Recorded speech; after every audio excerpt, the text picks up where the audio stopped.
Good morning. Good morning. Today's reading is from the Gospel of Matthew, chapter 16, verses 13 through 20. Now, when Jesus came into the district of Caesarea Philippi, he asked his disciples, "Who do the people say that the Son of Man is?" And they said, "Some say John the Baptist, but others Elijah, and still others Jeremiah or one of the prophets." And he said to them, "But who do you say that I am?" Simon Peter answered, "You are the Messiah, the Son of the living God." And Jesus answered him, "Blessed are you, Simon, son of Jonah, for flesh and blood has not revealed this to you, but my Father in heaven. And I tell you, you are Peter, and on this rock I will build my church, and the gates of Hades will not prevail against it. I will give you the keys of the kingdom of heaven, and whatever you bind on earth will be bound in heaven, and whatever you loose on earth will be loosed in heaven." And then he sternly ordered the disciples not to tell anyone that he was the Messiah. May God add a blessing to this reading. When I spoke with Dr. Zeki earlier in the week, he reminded me that he had been here at least once before. On a very snowy night, you told me. Back when Pastor Mark was here. It's been a while. But this is not his first visit to us. It's also not the first time the weather has conspired against your coming. So we were in that conversation saying, you know, I will certainly be there Sunday, inshallah. Inshallah, which means God willing. And God is indeed willing to have us have this conversation today. I'm very excited to invite the man who literally wrote the book about Islam's Jesus. So he knows what he's speaking and will share with us his thoughts with us. Dr. Zeki, please come forward and speak.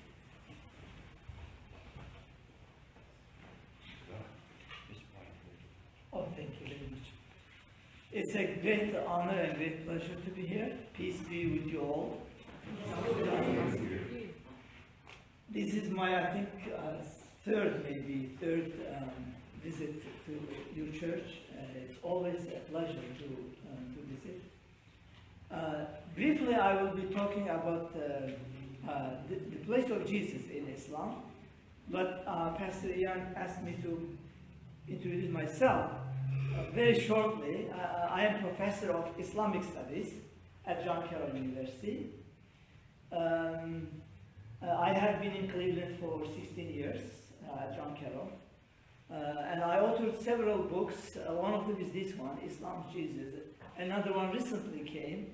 This came in 2014. The other one came in 2017, called Islamic Spirituality, Theology and Practice for the Modern World.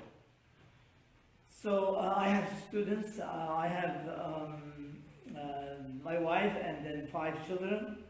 And I think that's about me. So I said, we should give more time to Jesus rather than myself. So, Jesus is a very important figure in the Islamic teaching. In the Quran, there is a chapter named after Mary. And the reason this chapter named after Mary, actually chapter 19 of the Quran, the Holy Book of Islam. The Quran is the Holy Book of Islam. The reason this chapter named after Mary, because there is the story of the birth of Jesus.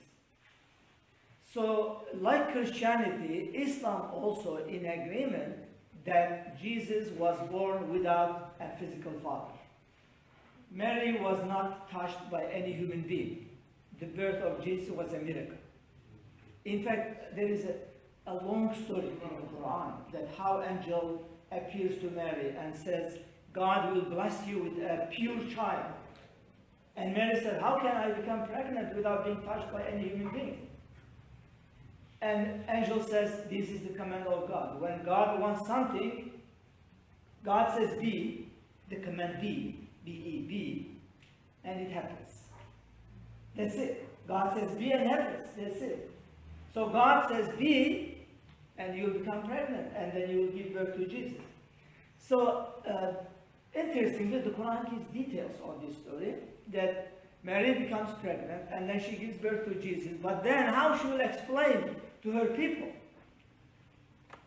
Because these women of chastity, women of piety, now have a child.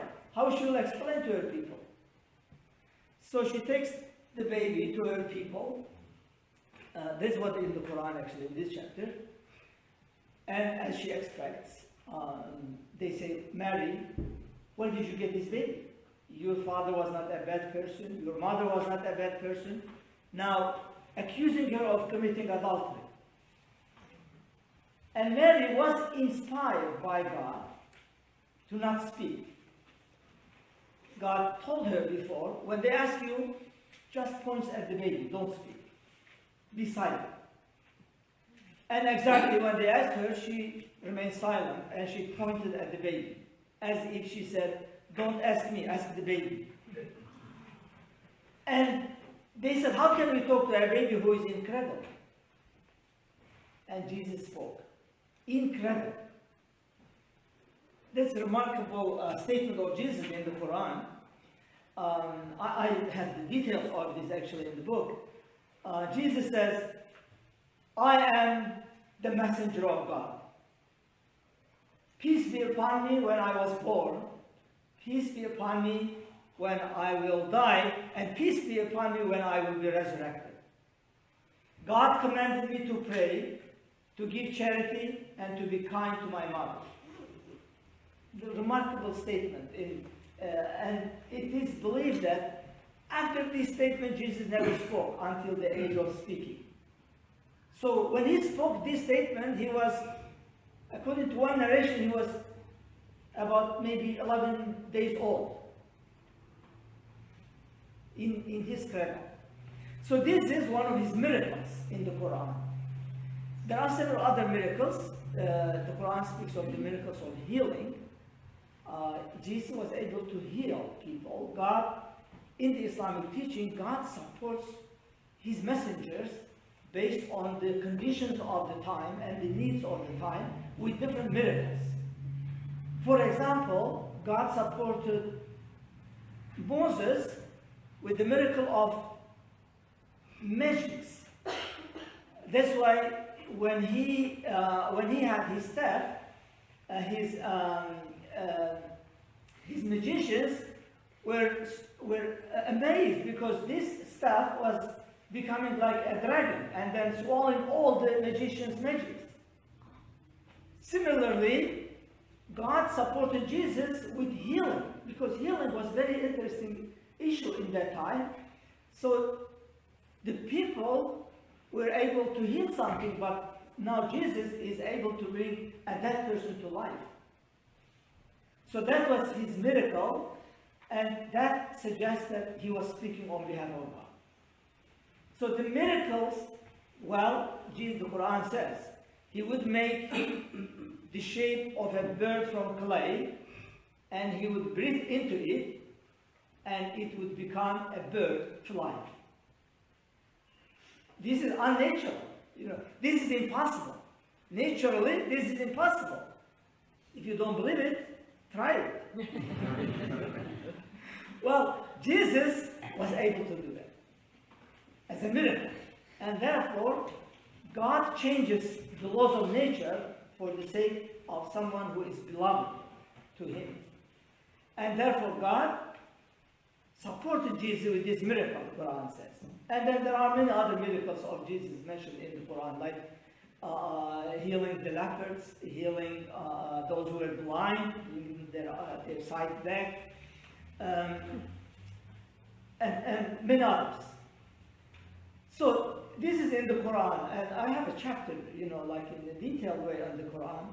But one of the most interesting aspects of the place of Jesus in the Islamic teaching is the coming of Jesus.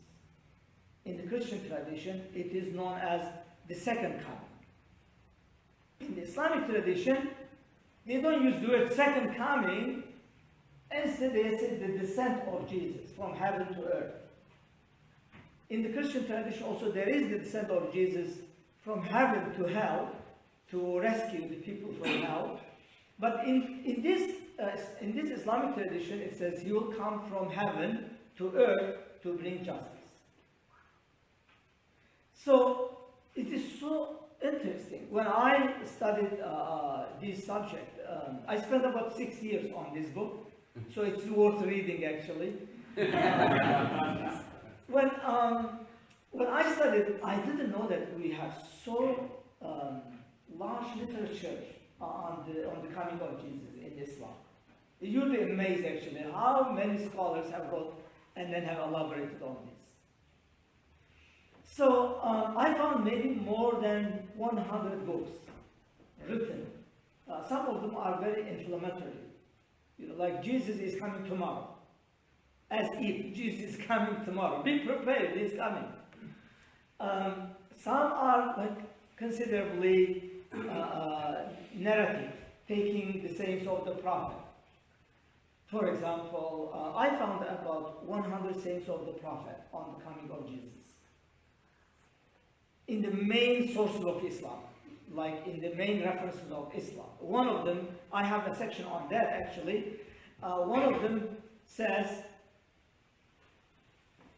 in whose hand my soul is, which means God, by God.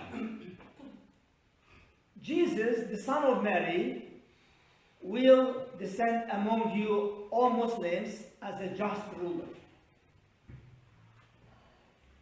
Jesus will come, the prophet says, in a way that there is no doubt about it. In the Arabic language, when you use this term, it means there is no doubt about it. It's so confident, it's so certain that he will come. And he will come as a just ruler. He will bring justice. Jesus will bring justice. And there are many hadith. Hadith is the saying of the Prophet Muhammad. There are many sayings of the Prophet Muhammad on this. And Muslims put this together and interpreted this. Some of them took this literally. So I try to categorize them, these in different approaches, approaches in this literature, and I found 3 main categories. The first category is, I called it modernist approach, philosophic approach. Philosophers generally are having this idea. They say a person who dies 2,000 years ago cannot come back. Forget about it. Is totally rejected. And these are some Muslim philosophers. But the percentage of this group in the literature is maybe about 3%. It's not like a big percentage. There is another group, I call them literalists. Well, literalists would say exactly as the Prophet said. He will come from heaven. Directly. I remember I said, you believe that he will come from heaven directly so that CNN, ABC will have interview with him. Seeing that he's coming from sky with parachute. He didn't use parachute, but he said yes, he will come and CNN, ABC will be able to have interview with him. So it's so literal. And it is like a big number of people believe that way. I remember once one of them told me, this is God. He will take care of how it will happen. But just we believe it. It's easy, just believe it and leave it to God. But my favorite approach that I mentioned in the book is what I call it interpretive approach. Interpretive approach says that yes, all these statements of the Prophet are true. He said he will come, yes, he will come. But it shouldn't be understood literally. It should be understood allegorically. That means, one scholar says, the message of Jesus will be dominant in the future, towards the end of the world. What is the essence of the message of Jesus? Love, peace, and compassion. Well, we have compassion today, right? If mercy actually said, love, peace, and mercy. If these things are dominating the world, that means Jesus is dead. Jesus has come, actually. When we have this dominating the world, that means Jesus is actually coming. And if you work for these things, you are on the side of Jesus. And how this can happen?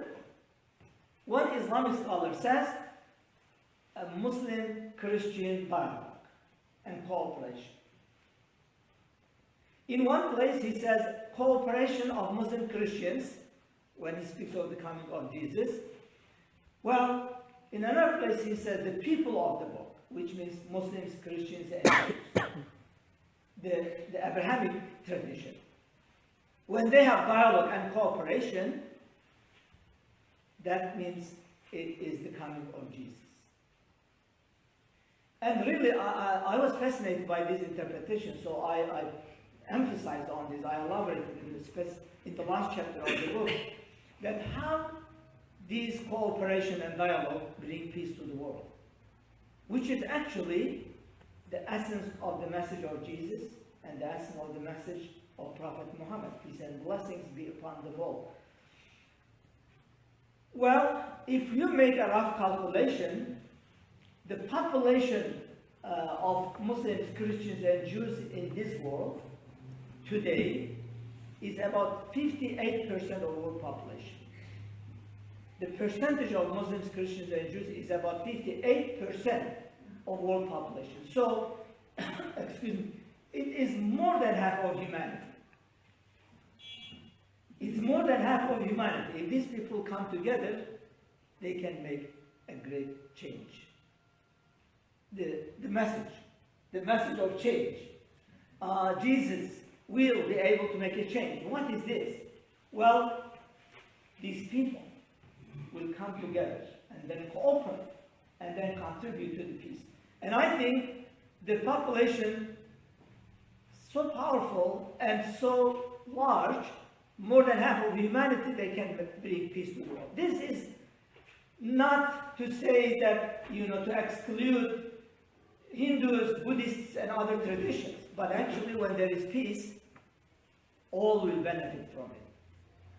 Peace on the world, when there is peace in the world, Hindus will benefit from it, Buddhists will benefit from it, it will be for all. But the core will be these Abrahamic traditions. Muslims, Christians, and Jews. They will come together. They have to come together. That's what the message of the Prophet says. They should come together in order to reflect the coming of Jesus, the message of Jesus. So that's why I will just read the conclusion of my conclusion for you, and then I will leave for Pastor Young. So in the last paragraph of my conclusion, I say, the current trend of interfaith solidarity is a great step toward a peaceful future for humanity. It can be argued that when the Prophet of Islam said that Jesus will come as a just ruler, he emphasized the importance of justice and peace on earth. If the trend toward dialogue and cooperation leads to justice and peace in our world, it will mean the fulfillment of the messages of both Muhammad and Jesus. Peace and blessings be upon them. Thank you very much. Thank you.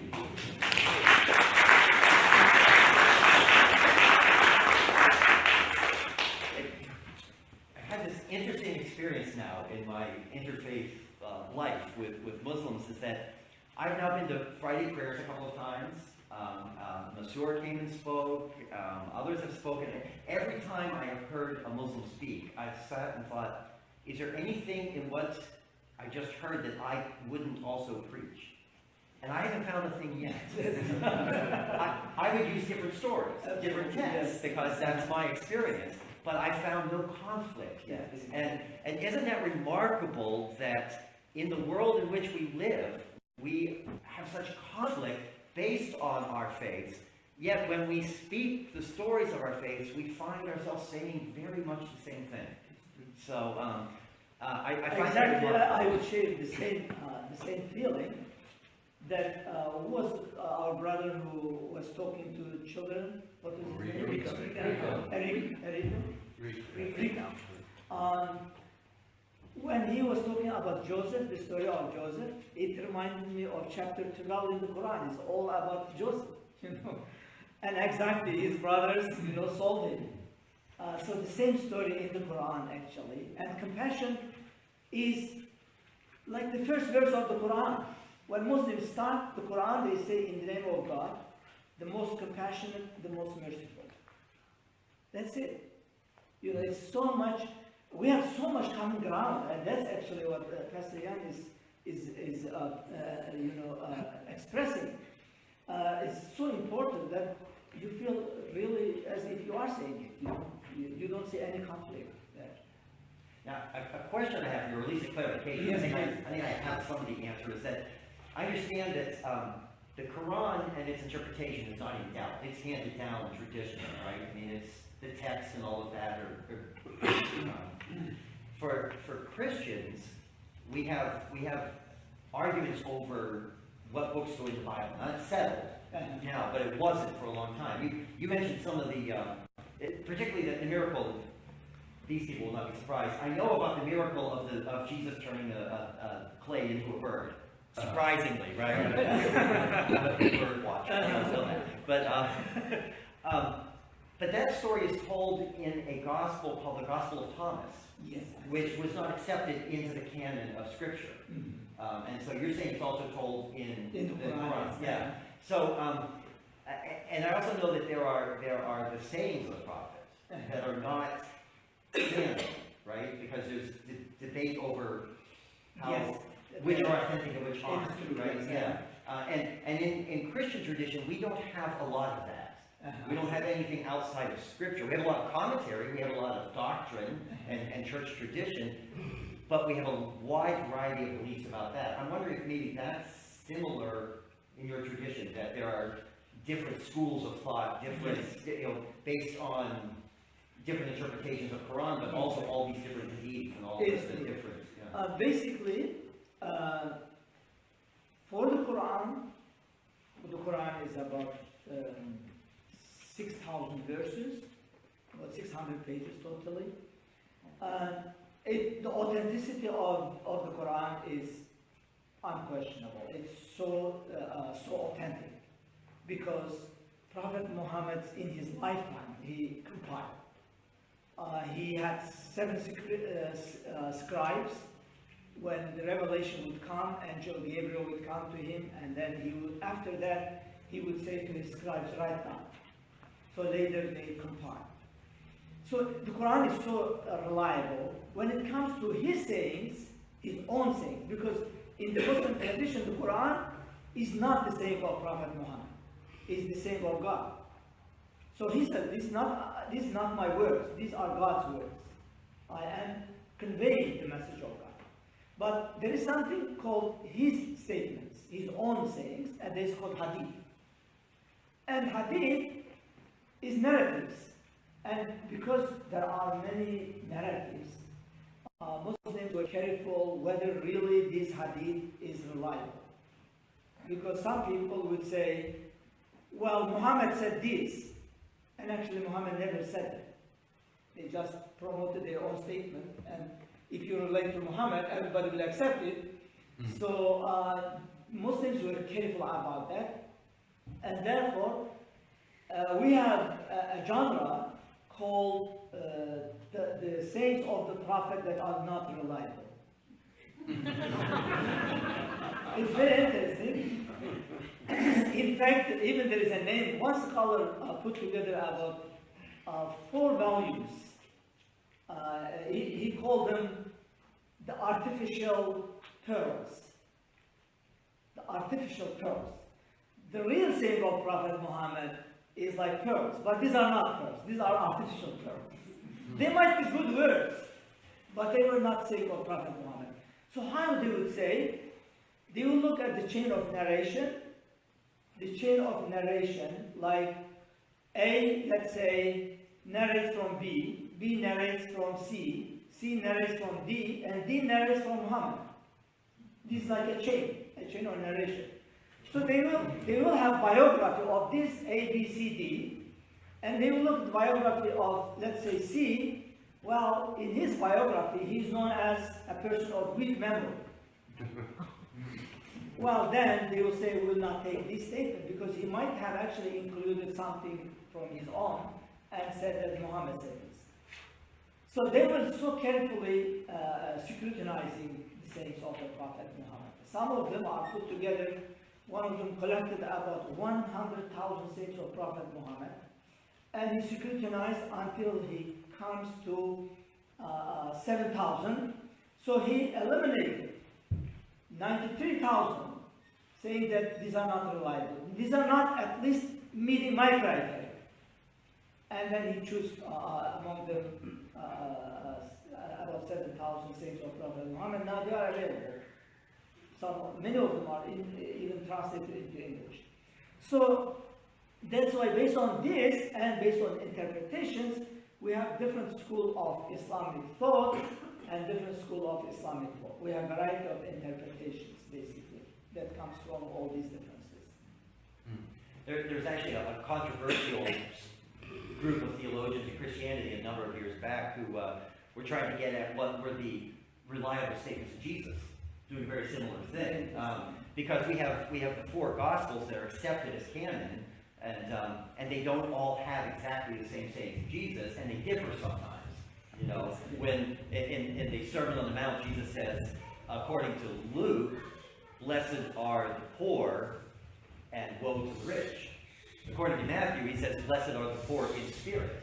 You know, so which did he say, or did he say both? You know, so and none of the Christian Gospels were written during the time of Jesus. They're all after his life ended, and sometimes later.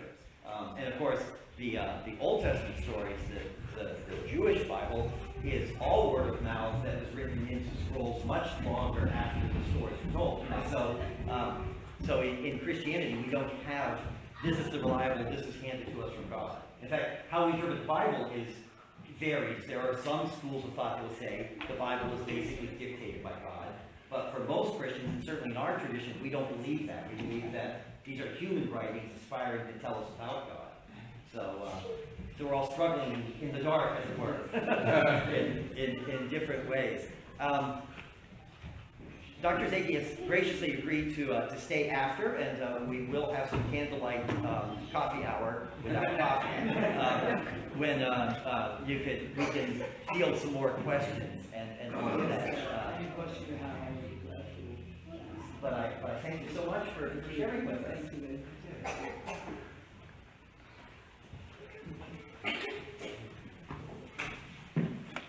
I love that sort of a theme for today is don't sell your brother into slavery. Because it is a common story to all of to the people who look. We all share that Old Testament story. And we are all siblings in this faith. We're all children of Abraham. And so we should think about not selling our brother faiths into slavery, which we have done too much of. So perhaps that could be a call to us.